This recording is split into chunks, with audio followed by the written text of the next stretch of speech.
Yesu ashimwe cyane inshuti z'umusaraba mugira amahoro ya Kristo Yesu.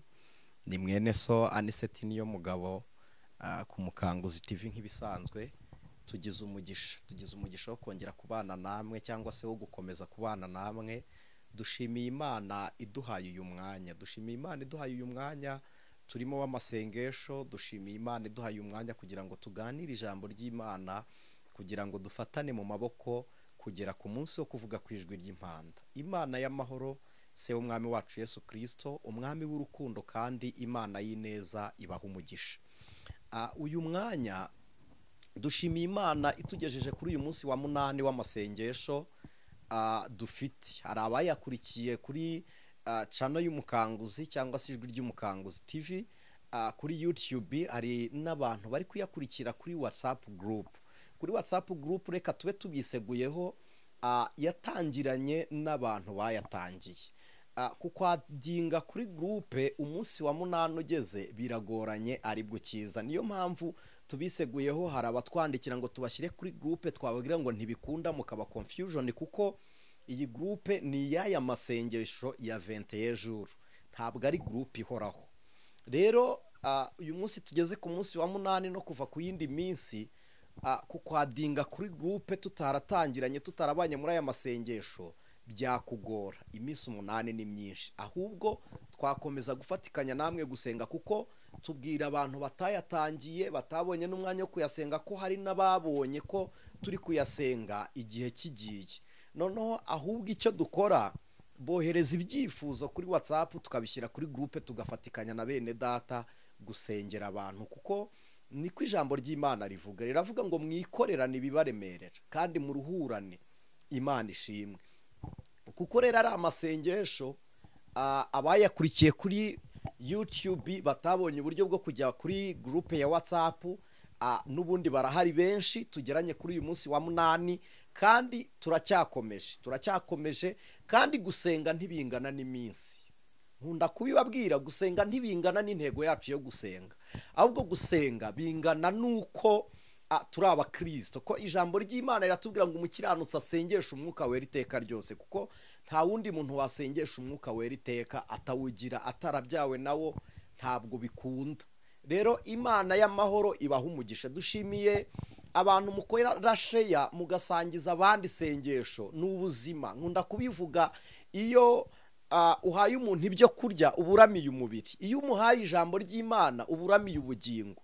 Rero ingororano z'abera, ingororano z'abakiranutsi zitangwa n'Imana, ariko mwoka byaramwe ntimukanabikorera ibihembo, mubikorere ko mugomba kubikora kandi mubikorere ko mushoboye kubikora. Imana y'umwami wacu Yesu Kristo ibaha umugisha. Reka dusenga Imana, nitumara gusenga dusangire ijambo ry'Imana.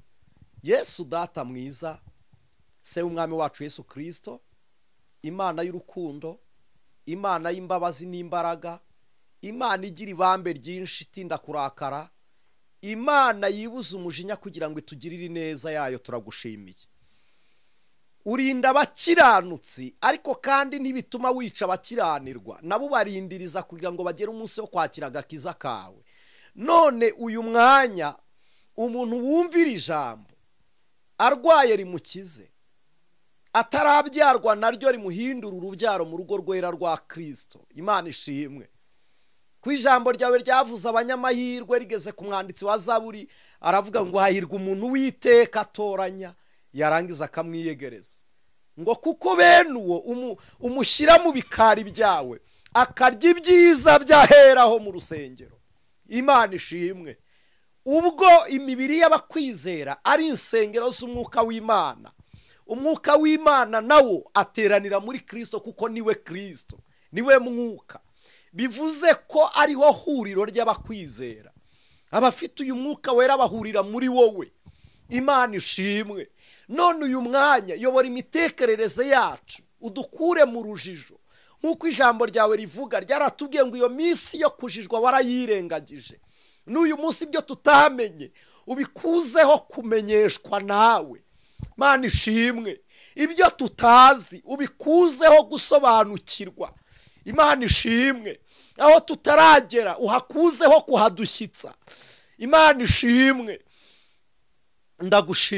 ndagushimiye ijambo ryawe ryarambwiye ngo gusenga amasengesho y'umukiranutsi ajya akiza indwara, umwami yarangiza akamuhagurutsa. Narabibonye wagiye ukiza abantu warangiza ukabaga ngo nimugende mubabariwe n'ibyaha. Mwami ndagusabye kugira ngo ukore ibimenyetso byose bigaragaza agakiza kawe ku bantu. Uri Imana yihisha, ariko niyo wigaragaje uri Imana ijya iboneka. Hari igihe wemera ko utura kure, ariko hari n'ubwo ushima kuba muri twe. Hari igihe ushima ko tugushaka dukabakabye, ariko hari n'igihe ushima ko twiyereka tutanagushatse, kuko uri Imana ibishoboye. Uyu mwanya wihishure Mwana, uyu mwanya wihishure Yesu. Wiyereke uyu mugabo, wiyereke uyu mugore, uyu mukobwa akubone, uyu musore nakubone, uyu mwene data nakurebe, aho yicaye, aho agenda, mu mitekerereze y'umutima we, mu nyungurabwenge ziri mu bwonko bwe. Mwami buri akubone, ineza y'Imana igaragare, ibiganza byawe bigaragare. Wigaragaje mu Bisiraheli uba inkingi y'igicu, ubakingiriza izuba mu gihe cy'amapfa, ubakiza ubushyuhe bw'ubutayu. N'uyu munsi wigaragaze, ugira ibyo uzimya, izuba riteza amakuba n'akaga urizimye, igicucu cyawe gisakarira abantu. Ineza y'Imana igaragare, ukuboko kwera kw'Imana kuboneke. Haleluya! Warigaragaje uba inkingi y'igicu, ukinga izuba, ukiza amakuba yarya abantu. Rongera urigaragaza ubu umuriro, uboneka uri urumuri mu gihe cy'umwijima. Urangije uba n'ubushyuhe, utera abantu gususuruka. Ngwino wongere uduhe ububyutse bwawe. Ndagushimiye Mwana, ndaguhimbaje. Reka ubu buzima bukwakire. Ingufuri ya karande ni wowe ugira urufunguzo rwayo, kuko ni wowe ukinga ntihagire ukingura.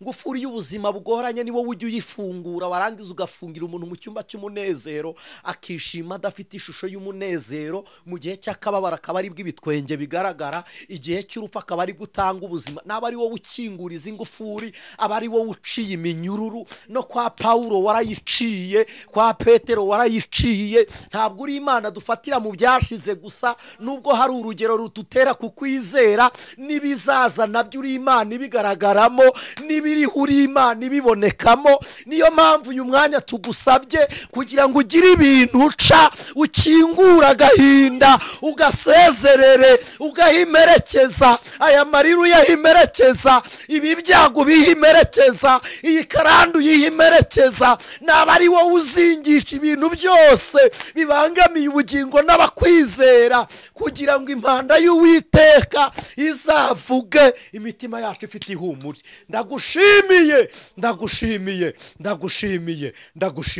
Naba ari wowe ukingura uyu muntu mutuze mu cyumba cyawe, aho asenga Imana ikamwumva, aho aririmba ijuru rikakira indirimbo, arambura ibiganza agakoranaho n'Imana, atega amatwi akumva ijwi ry'Uwiteka, aho atera intambwe Imana ikamuyobora. Naba ari wowe ukingura, udushyirireho inzira, udushyirireho inzira. Hari inzira iva, hakaba n'inzira ijya. Dushyirireho inzira iva mu byo nawe udashima, udushyirire mu nzira ijya aho ushaka ko tugera. Igeraho Mwami nyaguhora ku ngoma, ishimwe ryakururuka. Ndabyibutse Ezira ava muri Babuloni, yahuye n'agacu k'abambuzi, ababona mbere. Hari ibyo twabonye bitaratubona, ariko tubitinya tutarabigeramo. Iyi minsi iteye abagenzi ubwoba, none nyaguhora ku ngoma, tunyure he, duce hehe? Ezira yaricaye abwira abari bari muri bo, aravuga ngo nimwitandukanye, mwitandukanye n'ikibarega imbere y'Uwiteka. Aravuga ngo abazanye inshoreke nimuzisende. Mwami ibutse uyu mugabo kubaka urwe, kuri uyu mugabo kwa maraya, uyu mugore aba ari byo umugirira, uyu mukobwa aba ari byo umugirira, kugira ngo asende ibintu byose bikurakaza, asigara ari umuntu wubatse uburyo butera Imana umunezero, ubuzima bwacu butera Imana ibyishimo. Mwami amagambo tuvuga atera Imana gukora, ingendo yacu ibiyubahishije Uwiteka, imyambaro ibiyubahishije Imana, imigambi n'ibikorwa byubahishije Imana, mu izina rya Yesu Kristo. Ezira arangije ategeka iminsi 3 barayisenga. ku munsi wa gatatu arebye abura abambuzi. Ndagusabye duha imyitwarire ituma ababisha bacu bava imbere. Ni wowe utuyobora inzira. Yaravuze ngo amaboko y'ingabo za Babuloni yajyaga kwirukana aba bagabo, aravuga ngo ariko ntahuye kandi ntawanye n'amaboko yawe. Twavuga iki mwami turi imbere yawe? Amaboko yawe niyo yimura akimika, niyo asenya kubaka, niyo arimbura agatera, niyo arandura akameza. Ni amaboko yawe abishoboye. None turagusabye tuyobora inzira idutunganiye. Uyu mwene data muyobora inzira imutunganiye, muyobora inzira imutunganiye. Ku bwawe mwami ndabigushimiye. Ubuzima bwatwizingiyeho butumenyesha ko igihe ariko gaciro kibiriho, ariko bitwibagiza ko Imana yaremye icyo gihe ari wo mugenga wa byose. Abantu bari kwiruka ku byabasize batazanabifata, bakiruka ku gihe kandi igihe kitajya gihagarara, igihe ntigisinzira. Kandi umwana w'umuntu agira igihe cyo gusinzira no guhagarara, igihe kigakomeza kugenda. Ariko scientifiquement batubwira ngo twiruke ku gihe kuko ari amafaranga, kandi ntibishoboka kukirukankaho. Ariko ndagusabye yobora ubwenge bwacu, tubwire icyo gukora mu gihe cy'urusobe rw'ubumenyi, mu gihe cy'urusobe rw'ubuzima, mu gihe cy'urusobe rwa karande na kavukire. Mwami yobora uyu mwene data kugira ngo tumenye igikwiriye. Erega ni wowe mwami wenyine. Waravuze ngo nimuba mu nama zanjye muzakora ibyo mwabwirijwe nanjye. None ndagusabye kugira ngo ukingurire kudushyira mu nama zawe. Haleluya! Dukingurire udushyire mu nama zawe. Uyu mukobwa yubaka urugo yagiriwe n'inama n'Uwiteka. Uyu mugore aba ariko bimugendera, uyu mugabo bimubere bityo, uyu musore aba ariko bigenda. Inama zawe zibe kuri twebwe. Turagushimiye mwami, turagushimiye mwami, turagushimiye wowe wera, turagushimiye wowe Mana ikiranuka. Tuguhaye icyubahiro, tuguhaye icyubahiro. Uramburirwa amaboko mwami. Imitima yacu iravuze ngo urera, akanwa karabyatuye ko ari Imana ikiranuka. Turavuze ngo urera Yesu, turongeye turavuze ngo urera mwami, turongeye turavuze ngo urera mwami, turongeye turavuze ngo urera Yesu. Siba amajwi yandi aturangaza akadukura mu kwera kwawe, uyasibe mu ntekerezo zacu kugira ngo tuyobore uko ushaka ko tuyoboka. Ndabigushimiye kubwawe none iteka ryose Yesu, amen. Imana ibaho umugisha nshuti z'umusaraba. Kubaho k'umukristo ni amasengesho, kubaho k'uwizera ni ugusenga. Niyo mpamvu ari igihe dusenga nkumva sina ngombwa ko duca isengesho, ariko kuko biba biri ngombwa ko tujyana nyine n'abandi, ukibuka ko hari n'abandi muri kumwe mu materaniro. Ariko Imana ibaho umugisha, Imana ibaho umugisha mu izina rya Yesu. Reka dusome Bibiliya, ubutumwa bwiza bwa Yesu Kristo bwanditswe na Yohana, igice cyaho ni icya 4. Ntabwo turi buze gusoma duhereye mu mirongo myinshi, ariko twahera ku murongo wa 16 tugasoza na 24. 16 havuze ngo Yesu aramubwira ati, genda uhamagara umugabo wawe maze ugaruke hano. Umugore aramusubiza ati nta mugabo mfite. Yesu aramubwira ati, uvuze ukuri yuko udafite umugabo, kuko wari ufite abagabo 5 n'uwo ufite ubusu wawe. Ibyo byo ubivuze ukuri. Umugore aramusubiza ati, databuja amenye yuko uri umuhanuzi. Basogokuru bacu basengeraga kuri uyu musozi, namwe mukagira ngo i Yerusalemu niho hakwiriye gusengerwa. Murongo wa 24 haravuze plutôt 21 haravuze ngo Yesu aramusubiza ati, mugore nyizera. Aha niho nshaka ko tuganira. Mugore nyizera, igihe kizaza ubwo bazaba batagisengera data kuri uyu musozi cyangwa i Yerusalemu. Dore mwebweho musenga icyo mutazi, ariko twebwe dusenga ibyo tuzi, kuko agakiza kava mu Bayuda. Ariko igihe kiraje ndetse kirasohoye ubwo abasenga by'ukuri basenga data mu mwuka no mu kuri, kuko data ashaka ko bene abo ari bo bamusenga. 24 yaravuze ngo Imana ni umwuka, n'abayisenga bakwiriye kuyisengera mu mwuka no mu kuri. Mwakire neza iri jambo rya Kristo Yesu. Dushimiye Imana. Ndagira ngo tuganire kuri uno munsi wo gusenga, tuvuge ku masengesho y'umukiranutsi asengerwa mu mwuka. twarabanje tuganira ku ijambo rivuga ngo gusengesha imirimo, tureba imyitwarire yo gusenga n'intambwe zo gusenga, tuje kubihuza kugira ngo hataba baza kuba hatagira abo dukonfyuzinga. Twasoma igitabo cyo gutegeka kwa kabiri kugira ngo turebere hamwe imyitwarire y'umunyamasengesho kugira ngo umwuka we uhuze n'ubushake bw'Imana. Gutegeka kwa kabiri igice cya 11 umurongo wa 29 haravuze ngo kandi Uwiteka Imana yanyu nimara kukujyana mu gihugu ujyanwamo no guhindura, uzavugire uwo mugisha ku musozi wa Gerizimu n'umuvumo uzawuvugire ku musozi wa Ebali. Hanyuma umurongo wa 30 haravuze ngo mbese imisozi iri hakurya ya Yorodani inyuma y'inzira ica iburengerazuba mu gihugu cy'Abanyakanani batuye mu kibaya ahateganye n'Igirugari hafi y'ibiti byitwa imyeroni bya Mamuri. Nimusoma hejuru y'uyu murongo kuva 26, reka twe gusoma byinshi, muraza gusanga imiryango Imana yategetse yo kujya ivuma. Yavuze umuryango umwe kuzajya uvuga umugisha, undi muryango ukavuma. Mbivugiye iki? Iyo umukristo ari gusenga, bwa mbere yo kumenya busengera n'uburyo bwo kwihangana kwawe, twarabanje tureba uburyo umukristo atoza kamere kugira ngo agere ku rugero rwo gusenga.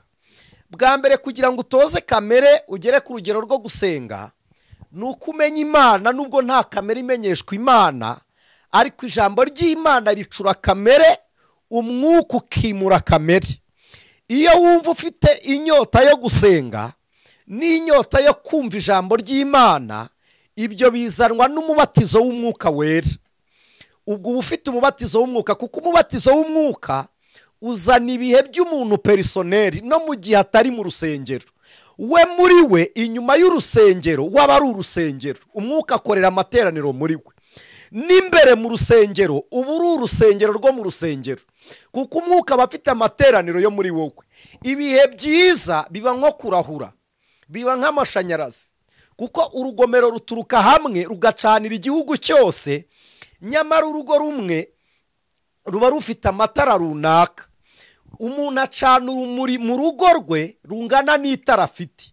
Ubuzima bwawe n'Imana cyangwa se imbaraga zawe muri Kristo Yesu nizo zingana n'igihe cyo gufashwa muri wowe, nizo zirema igihe cy'ububyutse muri wowe, kurutaho warahuye ariko Imana ishimwe, kuruta uruhererekane rw'ipoto wowe ukuraho umuriro. Kuko ipoto y'amashanyarazi ishobora kuba nk'urusengero, wahura n'abantu bamwe bakarahura bakazimya amatara wowe uyacanye, kandi nabo mu nzu yabo umuriro ugeramo, ariko ntibashaka gucana amatara yabo ntiyaka. Ariko wowe ubwawe wakora kuri entrebuteri gusa icyo ugacana. Ibyo bimeze nk'umukristo usenga, muri wowe bizanamwe ibihe by'ububyutse bizanwa n'umubatizo w'umwuka wera. Kubatizwa mu mwuka si ugutitira, kiriya ni ikiriri. Kubatizwa mu mwuka si uguhanura, biriya ni impano z'umwuka. Kubatiza mu mwuka si ukurondora, ibyo nabyo ni impano z'umwuka. No kuririmba ni impano z'umwuka, no kubwiriza ni impano z'umwuka. Ariko kubatizwa mu mwuka bigira icyiciro cy'ubuzima buba bwaribijwe muri wa mwuka, bukazamukana no kuzuzwa umwuka wera, bizana uburyohe bwo gufashwa y'amateraniro abera muri wowe. Rero iyo ugize ibyo bihe, habaho ikindi gihe muri wowe aricyo kimira amasengesho, gituma abantu badasenga kandi bagomba gusenga. Habaho igihe kamere yanga ibyo biryohera ubugingo bwo muri wowe. Ko niko ijambo ry'Imana rivuga. Riravuga ngo umwuka wera akunda ibyo kamere yanga, na kamere igakunda iby'umwuka yanga. Mu yandi magambo, kugira ngo unige kamere yawe, abantu benshi, nkunda kureba ibi bintu bikantangaza, abantu benshi banezezwa n'ibibabaza abandi. Ukareba abantu benshi baseka ibiteye abandi isoni, ugasanga umuntu agize ibyago bibaye ishimwe rya bamwe. Iyo ugiye gusenga ufite kamere inezezwa n'ibibazo by'abandi, ugomba kubanza kumenya ko kamere yawe iri maso. icyo gihe ibikanuye, kuko umuntu ufite umwuka wera mu gihe abandi bababaye agira imbabazi ku bwabo, mu gihe barira agira impuhwe kubera bo, kuko umwuka wera agira urukundo rutuma wihanganira n'abanzi bawe n'abantu badashobotse, kuko umwuka azi uburyo twacuzwe natwe tudashoboka, azi uburyo twari icyuma kigondagondamye kigoramye, azi aho yagukuye mu kabari urinda yitega ku muhanda, azi aho yakuvanye urumogi utaruhaga, azi ahantu yakuvanye warapfuye uri umupfu akakuzura. Rero iyo areba utihanganira abo yazuye, ababona utaragira ku kigero cyo gukoreshwa n'umwuka wera. Kugira ngo usengeshe umwuka wera ni uko utsikamira kamere inezezwa n'ibibi by'abandi, wowe ugatangira kwigenzura wowe ubwawe. Igihe ubangamiwe n'abandi ntabwo ubareberaho kukubangamira, ahubwo ushaka igihe wowe wababangamiye uhita ureba bitwara gute. Noneho iyo bitwaye nabi ufata ibyiza ukabikemuza ibibi, ukavuga ngo reka nihangane kugira ngo umucyo wanjye umurikire abandi. Kandi narabibabwiye, umuntu usenga kenshi, reka mbamenere iri banga, narababwiye nushaka kugira ubumenyi uzajye kwiga, nushaka imbaraga z'umubiri uzarye kandi urye ibitera imbaraga, nushaka imbaraga z'ubugingo uzasenge. Ibi byose bigira amakuba rusange. Umubiri iyo urwaye n'umuntu w'ubugingo ajya kuryama kwa muganga, kuko kurwara k'umubiri ntibyica ubugingo biburimo. N'igihe umubiri upfuye ubugingo burazamuka bukajya kuri nyirabwo. Hari amakuba atera umubiri agira na impact, agira ingaruka mbi kuri bwa bugingo buri muri twebwe, ariko ntibuyacogoze. Akenshi bamwe bagira n'inzara bagatangira guteka umutwe, ubugingo bwo muri bo bukangirika. Ndi ku ijambo rivuga gusengesha umwuka, twahereye aho kugira ngo twumve umwuka wo muri twe n'icyiciro cy'umwuka wera. Hari ibibazo duhura nabyo bikaducogoza mu gihe cy'umubiri. Impamvu biducogoza mu gihe cy'umubiri ni iki? Nuko tutigeze dutoreza umubiri kwemera amakuba, nuko tutigeze dutegurira umutima kwemera ibiwutunguye. Twebwe tuzi ko gusenga bimara ibibazo, noneho iyo ugeze mu bibazo uhita ucira amasengesho ahita abura. Ariko kandi ntabwo ari byo, amasengesho ntamara ibibazo, ahubwo atera umuntu kwihangana mu bibazo. Hari ibibazo bikemurwa no gusenga, hari n'ibibazo bidakemurwa n'amasengesho, ariko kandi amasengesho aguha imbaraga yo kubyihanganira. Hari ibibazo Imana itazamara kuri mwebwe, bizamarwa nuko igihe cyabyo gishize. Hari n'ibibazo bitazashira kubw'igihe, ahubwo kubwo gusenga wowe uzazamuka ukabirusha imbaraga bikagaragara nk'ibitagihari, kandi mu by'ukuri bihari. Kuko gusenga birenze umuntu ibihe, Imana ishimwe, birenze umuntu mu isi yo kubabara, bikagutuza mu kirere cy'umwuka kigusigisha revo runaka uriho. Kuko gusenga biha umukristo gukura, gusenga bituma dukura maturite, turakura mu mutwe, tukagera ku gihagararo cyiza, no mu ntekerezo tukaba Andreya abazi igisobanuro yasobanura ngo ni umuntu ukuze mu ntekerezo. Amasengesho aragucura akagutaransforma ku rwego ukura mu bitekerezo, ariko noneho uburyohe bw'amasengesho yo mu mwuka, ubuzima bwose urimo ububanamo imigambi y'Imana, uba ufite amasezerano y'ibizaba. Noneho kabiri, niyo waba udafite amasezerano n'ibyiringiro by'ibizaba, ahantu ubaye uhagirira amahoro niyo haba hadafite ishusho y'amahoro. Rero iyo ugeze muri cya gihe cy'umunezero wo gusenga, umwuka wera wo muri wowe washaka amasengesho, kamere itangira guhaguruka, n'intambara zitangira kuza kuri wowe, kuko kamere ituma ku bindi. Kamere yawe, umuntu agizwe n'ibyiciro bitatu, ntabwo navuga gusengesha umwuka tutabigarutseho. Umuntu afite igice kinini cy'umuntu utagaragara, biologically twemera, ari w'intekerezo n'amagambo tuvuga bituruka. Umuntu utagaragara, uwo muntu utagaragara niwe wigishwa ubumenyi. Ubwo bumenyi buraza bukabikwa hano muri serifu, niho habitse indimi. niho habitse ibyo wabonye. Ni umuntu utagaragara ubibitse, kuko mvuze ngo subiza amaso inyuma urebe ejo hashize, ntabwo wahindukira, ahubwo wa wundi wari uri ejo hashize umusubizayo. umuntu uri fizike ari none, kuko twebwe dutoboza igihe umuntu wakibayemo, intekerezo zacu zisohoka mu gihe. Uwo ni umuntu wa mbere. Uwo muntu niwe urota, ni nawe baroga, ni nawe urwara abadayimoni, niwe uvangwa agasara, niwe wiruka ku ndege mu nzozi, niwe ujya gukora imibonano mu nzozi akarara asambana, bikagira ingaruka ku mubiri, kuko niwe jisho ry'umubiri. Uwo muntu arebera umubiri, yitwa fresh, niwe kamere. Uwo muntu iyo adahawe agakiza, iyo agakiza katamwimuye, ntihariho gukizwa. Umubiri ntiwasenga uwo muntu atasenze, hariho kunigwa n'amasengesho n'imbaraga zo gusenga. Uwo muntu tukamwicarira. Uwo muntu niwe ufitanye igisanira na sogokuru wawe, kuko igihe sogokuru wawe yari ahari, uwo muntu yaturutse kuri we. Ashobora no kuganira na sogokuru wawe mu nzozi, bitari no mu nzozi ashobora no kumva ijwi.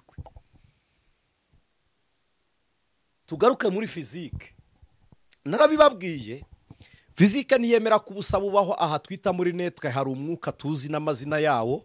Hari icyo twita twa atome tutagaragara, ariko dufite utundi twanuwayo dutoya, ari two dukorerwaho abize ikoranabuhanga cyangwa se abize n'ikoranabuhanga mu buryo runaka. Astronomy barabizi, birimo na shimi barabizi ko utwo tuntu nitwo abashimiste bahuza, nitwo twaka. Ubumara bw'umwambi burya bugira umuriro, ariko igihe umuriro waka uri gutwika twatunuwayo, n'igihe ibisasu biturika biba bitwika nuwayo, n'igihe umwuka ugenda ubugendera muri izo nuwayo. Niyo mpamvu tuvuga ngo byinjira mu matembabuzi, ko duhumeka dukura utwo tuntu, nitwo tuduha ubuzima.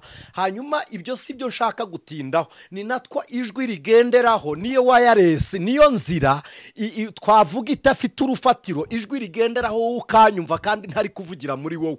Noneho ibyo byose, urwo ruhererekane, ndagira ngo mu nyumve rufite communication y'igihe cyashize n'ikiriho none.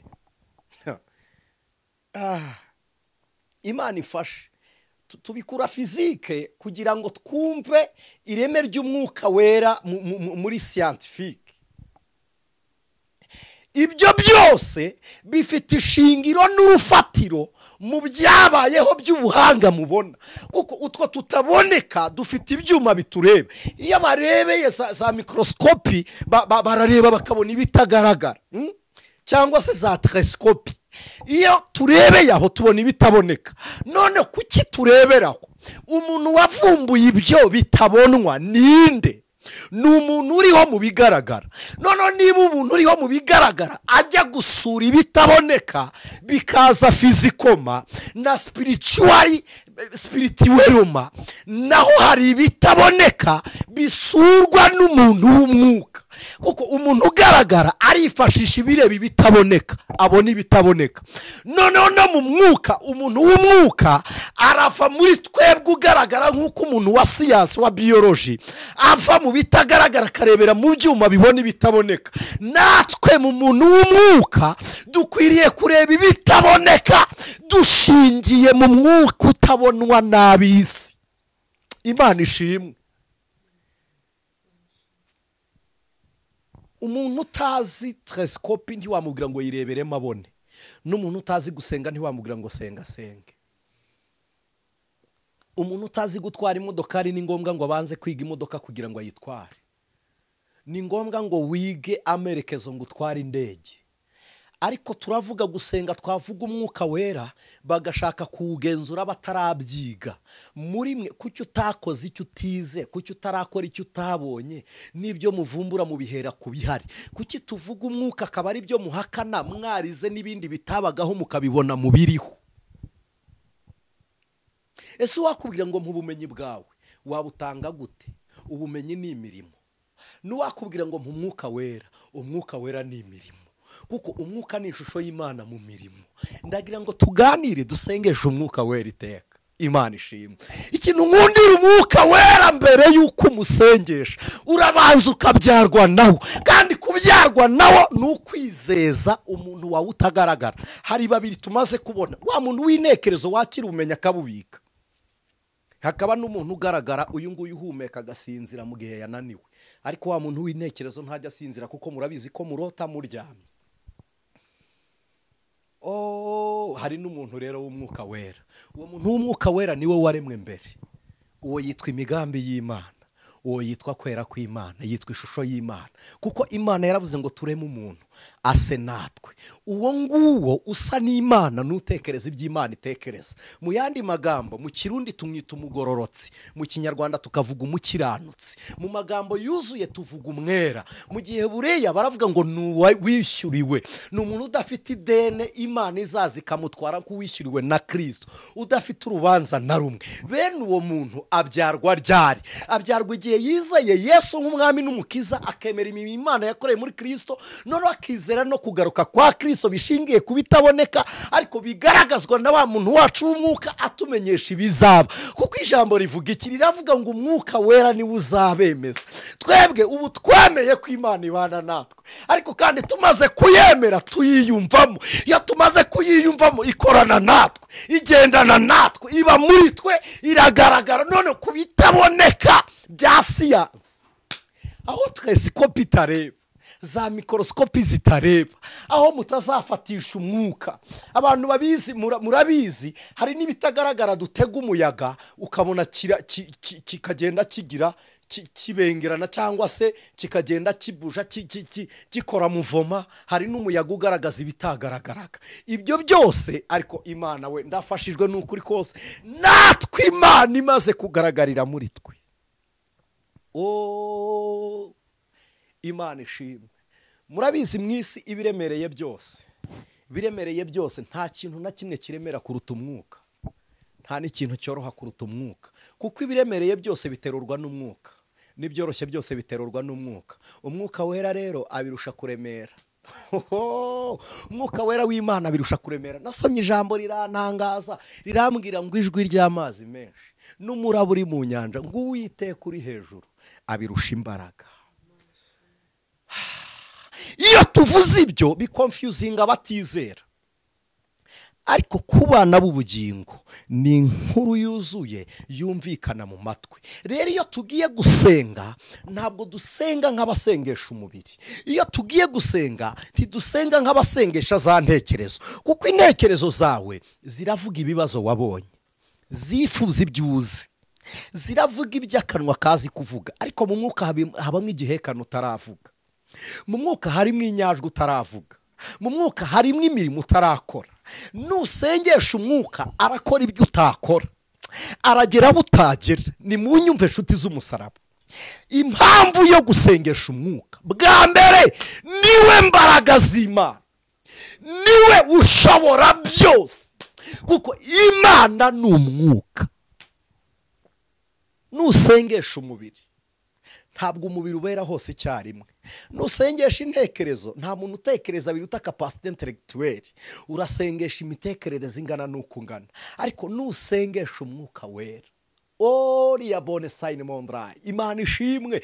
Nusengesha umwuka wera urakinga igihe, ukingura ikindi gihe, urava hamwe winjira handi. Nusengesha umwuka wera, uraba uri mu bushobozi bungana n'umwuka, ntabwo uri bujye mu bushobozi bungana n'imibare wize, nturi bujye mu nyajwi, nturi bujye mu byo wabonye n'ibyuzi, nturi bujye mu bingana n'ibirupimwa, urinjira mu mbaraga zingana n'iz'umwuka wera. Niyo mpamvu Imana kutumena ibanga iravuga ngo nimusengesha umwuka, kuko niyo musenga nayo ari umwuka. Gusengesha umwuka bituma hakorwa ibyo tutashobora, bigakorerwa mu isi bitagaragara bikaza mu isi iboneka kabiri. Gusengesha umwuka nuko iyo dusenga ari umwuka, n'umwuka dusengesha agahura n'Imana, bituma tuba communion, not communicate gusa, ntabwo ari communication, communion, tukaba ubumwe. Imana ishimwe. Gusengesha umwuka, nibutse umugabo yari afite umugore ariko nta mwana, barakena cyane, barasonza, inzara, nta rubyaro. Nyina w'uwo mugabo yari impumyi, abana n'ubumuga bwo kutabona. Ajya gusenga, akora ku mutima w'Imana, Imana irangije iramubwira ngo mbwira, nsaba ikintu kimwe cyonyine ndagikora. Kandi umugabo yari afite ibyifuzo bitatu: ashaka abana, ashaka ibiryo, ashaka ko mama akira ubuhumyi ahumuka.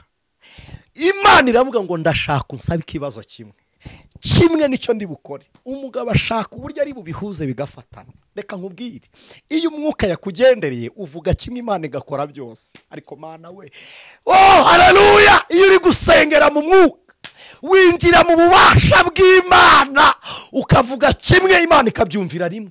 Umugabo umwuka mugira inama, abwira Imana ngo uvu Uwiteka we, ndashaka kubona mama areba abana banjye barira ku isahani ya zahabu. Oh haleluya, nyina ntareba arahumye, nta bana bafite umugore n'ingumba kandi n'abakene, ntibazarira ku isahani ya zahabu bakennye. Ntabwo nyina azareba abana umugore atarabyara, kandi nyina nazabareba akihumye. Umwuka yigisha gusenga. Aravuga ngo ndashaka kureba mama ari kureba abana banjye barira ku isahani ya zahabu. Oh, Mwuka wera kora imirimo ikomeye, ni wo wemeza abantu.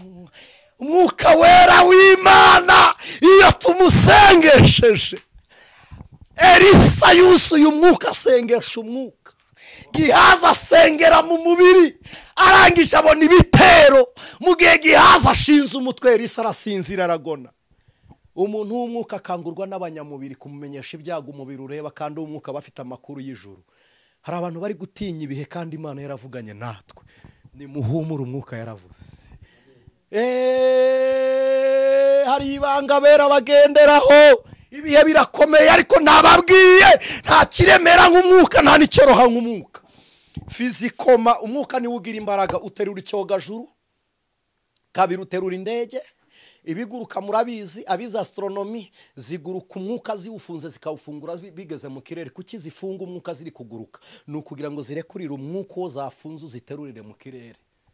Niba ibyo fizikoma bishoboka, spiritual, ariko Mana ndafashijwe. Umva rero igitangaje, Yesu yiyicariye ku iriba ry'i Garizimu. Umukobwa wabaye akahebwe w'indaya. Umuntu Bibiliya yita maraya aba ari maraya.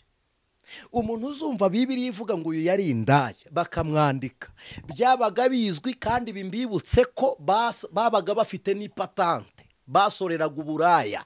Hari ibintu muri Isiraheli byabaga byemewe, kuba waba indaya ukerura ukava mu Bisiraheli ukajya hakurya mu banyamahanga. Abanyamahanga bo bamanikaga n'ibyapa by'uko uwo mwuga ukorerwaho, nk'uko hari ibihugu bimwe n'uyu munsi indaya zisora. Mwibuke Rahabu, kuvuga ngo ni inzu yo kwa maraya, abagabo bari babizi. N'Imana kohereza y'abatasi, nuko ari rwo rugo rutatahagamo umugabo, kuko iyo bajya mu rundi rugo umugabo yari kuburana ngo muzi iki. Ni rwo rugo abagabo bari bamenyereye, nibabona binjiye abagabo nta ubaza ngo bari abagabo bagiye gukora iki, cyakorerwagayo bari bakiza. Ariko Imana ni igitangaza, ihisha abatasi kwa maraya kugira ngo batinjira bakavuga ngo bari abagabo bagiye. Bari bazi ko umurimo ukorerwayo ukeneye abagabo. Abatasi bari bazanwa n'ibihabanye. Rahaba babonye aravuga ngo ntimuri abakiriya banjye, aravuga ngo ahubwo mutumwe n'Uwiteka. Imana ikugaragaze mu ishusho y'iki kugendamo kuruta ibyo abantu bagushakamo. Aho ugeze bakubone mu Imana ikurimo kuruta ibyaho bakorera. Imana ishimwe. Uyu mugore yari indaya. Bibiliya iravuga ngo yari afite abagabo 5, uwa 5 bari bararanye nawe ntiyarugwe. Ajya kwiriba kuvoma, niba yari amazi yo koga ariko ntiyari kumwoza ingeso. Niba yari amazi yo kugufura ntiyari gufura kamere. Niba yari amazi yo kunywa ntiyari kumubara inyota y'ubusambanyi. Yari kwiriba rya Yakobo ariko ntiyamaraga inyota y'ubusambanyi. Ntiyari kumukarabya ngo amukuremo umwanda w'icyaha. Ntabwo yari kumumesera ngo amuhe umwambaro w'agakiza, ntibyari guhura. Ariko Kristo wiyicara kwiriba, aravuga ngo uje kuvoma amazi atamara inyota, uje kureba amazi ateza. Yesu niwe riba, iriba ryegera irindi. Aravuga ngo ubwo muri confusion kwiriba, reka njegere nze kubaha amakuru y'iriba nyariba. Mana we, nze kubaha amakuru y'iriba ry'ukuri. Yesu yicaraho nta kivomesho, atuma abigishwa mu mudugudu. Ndashoje ntabwo ntindaho ngaho. Abatumye mu mudugudu, abigishwa baragenda baratinda, umusamariya aje kuvoma. Yesu aramuga ngo numpe ku mazi. Umukobwa aramuga ngo ntugashire isoni, nta muyuda n'umusamariya basangira. Yesu aramuga ngo yaba waruzi impano y'Imana. Uyu mukobwa ntabwo yaje kureba impano y'Imana, yaje kuvoma. Ariko Kristo uzaba akeneye impano y'Imana yaramutegereje. Shimiye Yesu yavuze ijambo yaribwiye abigishwa, yaravuze ngo ntabwo ari mwe mwantoranyije, ahubwo ni njye wabatoranyije. Shimiye Yesu ko atari twe twamuhisemo, we yaradutoranyije, yemera ko tuba abana b'Imana. Dore igitangaje, aduha gakondo mu murage wo mu ijuru. Nibutse umugabo witwa Polycarpe, yari bishop w'itorero rya Simuruna, niwe wariyoboye. Iyo tuvuga bishop ariko mana, niwe wariyoboye. Baramufasha agize 85 ngo bamwice, baramuga ngo tuka Yesu. Aravuga ngo tugendanye imyaka 85 ntarampemukira. Shimiye Yesu utarigeze umpemukira. Niwe wenyine utarariye ibyo kurya by'imfubyi, niwe utarigeze urya abapfakazi. Yesu wenyine niwe utarigeze ugusaba ibiguzi kugira ngo akwemere. Ariko ndagushimiye Yesu, niwe wishyuye umuyoboro wo kumuhamagara n'ubuntu, ntibigurwa. Ariko mana, niwe waduhaye umwuka wera ku buntu. Ni Kristo yicara imbere y'iriba, abwira umusamariya ngo unywa kuri aya mazi azongera kugira inyota. Uwasengeye mu mubiri, uwariye iby'umubiri azongera asonze. Uwavomye ku iriba rya Yakobo azongera agira inyota. Ariko unywa ku mazi y'ubugingo nzamuha. Amazi ni umwuka wera, amazi ni umwuka. Iriba ryacu ni Kristo. Yesu ni iriba ry'amazi mazima, amazi y'ubugingo, amazi amara inyota y'icyaha, akoza n'imitima. Amazi ni umwuka wera. Yarabivuze ngo unyizera ngo imigezi y'amazi y'ubugingo izajya itemba ituruka mu nda ye. Ariko mana we, duhaye amasoko y'umwuka wera, duha amasoko y'umwuka wera.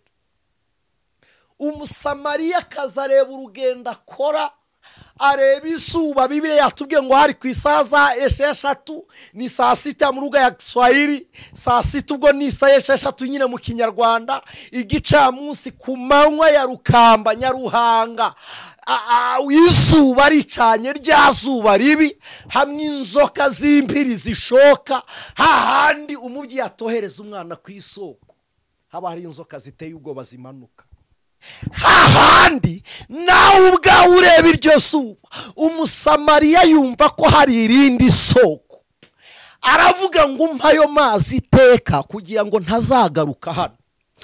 Umuntu wasengesheje umwuka wera hari ahantu adasubira, hari ahantu adasubira. Bwa mbere ku mupfumu ntujyayo, mu barozi ntusubirayo, mu banyamagambo ntujyayo. Akumara inyota wajya kuvuga ugahimbaza, akumara inyota wagira amagambo hakaza yo kuramya, akumara inyota wagira ishyaka ukagira iryo gusenga, akugimara inyota. Ariko mana nyaguhora ku ngoma we, ndagushimiye. Umusamariya aravuga ngo umpe kurayo kugira ngo ntazagaruka. Bera b'Imana dusangiye amasengesho, Imana ikumara inyota. Kristo aguhe kwiriba ritazagusubiza mu kabari, aguhe kwiriba, akunyweshereze kuri iri riba, aguhe kuwera kuri iri riba, unywere kwiriba ry'agakiza. Imana igota ingobyi ya Edeni yaravuze ngo nubwo Adamu hacumuriye, ariko ndahazengurutse imigezi 4, buri kirere gifite umugezi wacyo. Buri ruhande uzasanga mu iriba ry'Imana. Mu rugo rwawe Imana igutoborere mu iriba ry'agakiza, mu rubyaro Imana idudubize mu iriba, mu kazi Imana idudubize iriba. Ubuzima bw'umuntu abize biology murabizi, 90% akamaro kabwo no kubaho kuba ubuzima n'amazi. 100% kubaho k'umuntu, 100% kubaho k'umuntu nuko amazi n'umwuka bihura bigakora umubiri. Abize biology murabizi, umuntu aturuka mu mwuka ko spamu zituruka mu mwuka, n'amazi nyine n'ibitembabuzi murabizi ko biva mu mwuka, hanyuma zigakora umuntu. Amazi n'umwuka niwe muntu. Spiritual Yesu niko yavuze, yaravuze ngo umuntu natabyarwa n'amazi n'umwuka wera ntazabona ubwami bwo mu ijuru. Biological nsoza, biology, umwana aravuka, mbere yo kuvuka k'umwana haza imigendo.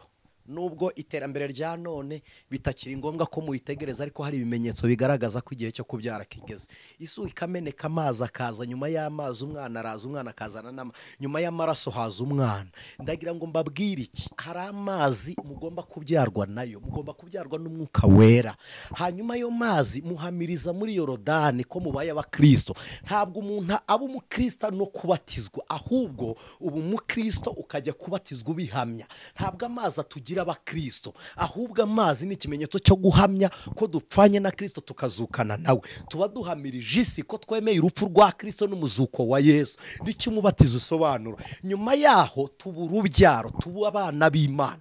Iyo tubaye abana b'Imana, Imana iduha kuzura umwuka, iduha imbaraga zituma dusengesha umwuka. Mureke mbabwire, gusengesha umwuka wera, umwuka kumenyera igihe. Wowe ufite ibihe bibiri, umuntu abaho mu bihe bitatu, ariko wowe uri uwo mu bihe bibiri. Uri igihe cyashize n'igihe kiriho. Ikizaza ntabwo uzi bizabamo, ariko Imana yabayeho ibihe bitaraza, iriho n'ibihe bihari, n'ibihe bizashira. Imana igumeho. Niyo mpamvu wasengesheje umwuka wera. Ni umutware w'igihe cyashize kuko aragitegeka, ni n'umutware w'ibihe biriho arabiyobora, n'ibihe bizaza nabyo bimusangaho. Niyo mpamvu tutirukanka inyuma y'iby'isi. Niyo mpamvu isi izenguruka, umunyabugingo agahagarara hagati, abazenguruka bose bikaraga imbere y'amaso yawe. Niko Habakuki yavuze, yaravuze ngo nzahagarara aho ndindira maze numva icyo ambwira.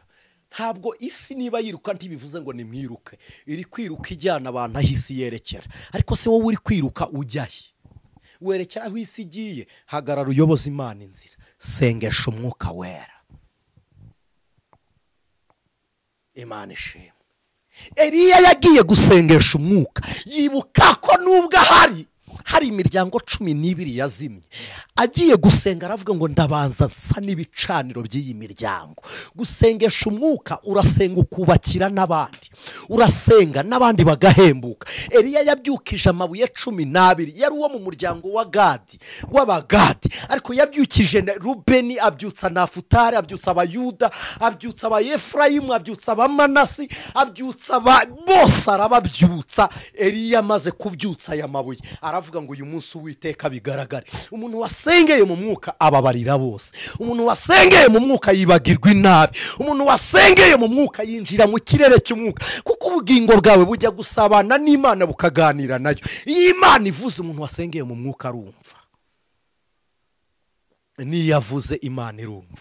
Umuntu wasengeye mu mwuka ntatinya igihe, atinya gukora imirimo mibi mu gihe. Kuko Daniyeli yageze i Babuloni aravuga ngo nubwo ndi muri Babuloni, Babuloni biravuga ngo ni irembo ry'Imana nyinshi, aravuga ngo iyo nizera ndayizi. Akingura amadirishya areba i Yerusalemu, aravuga ngo iwacu haracyava izuba ryo gukiranuka. Ari mu mwuka, nubwo ari muri Babuloni, umwuka wera ari muri we. Ashuri abahungu bagezeyo bakomeza Imana barakiranuka. Nehemiya arimo araseriva umwami, agira ishyaka n'umubabaro mwinshi, aravuga ngo inzu y'Uwiteka yarasenyutse. Akababaro ko muri we kagaragara imbere y'umwami, aravuga ngo ufite ikihe kibazo? Aravuga ngo mfite ikibazo cyo kujya gusana inzu y'Uwiteka. Asengeye mu mwuka nubwo ari mu bunyage. Uri mu mubiri ariko umwuka wera atura muri wowe.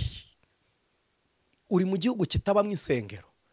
Narabibabwiye ubwashize ku Mukanguzi TV, hari urusengero nk'ubuturo bw'Imana, hakaba urusengero nk'inzu zihurirwamo. Urusengero nk'inzu zihurirwamo ni aya macaci, ni izi nzu z'amadini. Hanyuma urusengero nk'ubuturo bw'umwuka ni imibiri y'abizera Imana. Hanyuma n'urusengero nk'aho duhurira na YouTube channel, ni urusengero aho duhurira, ko n'ubu muri mu materaniro. Imana ibaha umugisha. Dusengana Imana. Waba utarizera Yesu umwami n'umukiza, vuga ngo ndakwemeye kuri umwami n'umukiza w'ubugingo bwanjye. Bwira Yesu ngo mbyarisha ijambo ryawe. Ongera ubwire Yesu ngo nzura mu bapfuye, umpe kubaho ndi muzima. Vuga ngo siba izina ryanjye mu gitabo cyo kurimbuka, uryandike mu gitabo cy'ubugingo.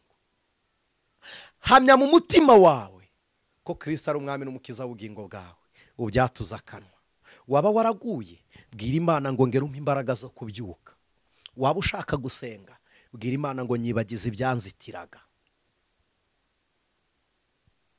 Bwira Imana uti nyibagize ibyanzitiraga. Ku munsi ukurikiye turareba amasengesho yo gusenya ibicaniro no gusana ibindi, kuko mu muhamagara Imana yabwiye Yeremiya, yaramubwiye ngo ngutumye kubaka no gusenya. Uzasenya wongere wubake, kugira ngo Eliya asane igicaniro cy'Uwiteka yabanje gusenya icya Bayali, kugira ngo Gideyoni akorane n'Imana yabanje gusenyera Bayali na Shera, kugira ngo Yakobo yumvirwe n'Imana yabanje gusenda inshoreke. Siga izo maraya, abo batuma gukiranirwa basige ku ruhande. Kandi gusiga uwo mukorana ibyaha ntabwo ari ukumucika, ni ukumubwira ngo njyanwe n'agakiza ka Kristo, sinshaka kongera gukorana nawe ibyaha.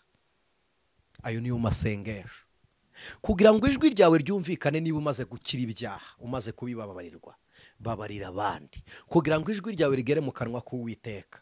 Mu gihe cyo gusenga kwawe ita ku badashoboye, fasha abandi, ita ku mfubyi n'abapfakazi. Niba udafite ibintu bifatika ubafashisha, niba udafite icyo bagaburira cyangwa ngo ubambike, pfukama ubasengere, wikizirikana wenyine. Hari igihe ushobora guheka umuntu mu masengesho, ugaheka nimero ya mbere kwinjirira kuri we. Imana ibaha umugisha. Data turagushimiye, niwe Mana itanga ubuzima ku munsi w'urupfu. Ujye utanga umucyo mu gihe cy'umwijima, ujye urambura ibiganza byawe, wakora ku maso y'abatareba bakabona, kandi abari bamugaye bagasimbuka nk'impara. Izina ryawe nirihimbazwe. Uyu mwanya Mwami, ntabwo navuga ngo kora iki, ahubwo imbaraga zingana n'ubushobozi bwawe aba arizo uramburira kuri uyu mwene data. Uko ubuntu bwawe bungana bari kumugenderera, uko imbabazi zawe ziri ari kumubabarira, uko ubushobozi bwawe buri ari kumushoboza.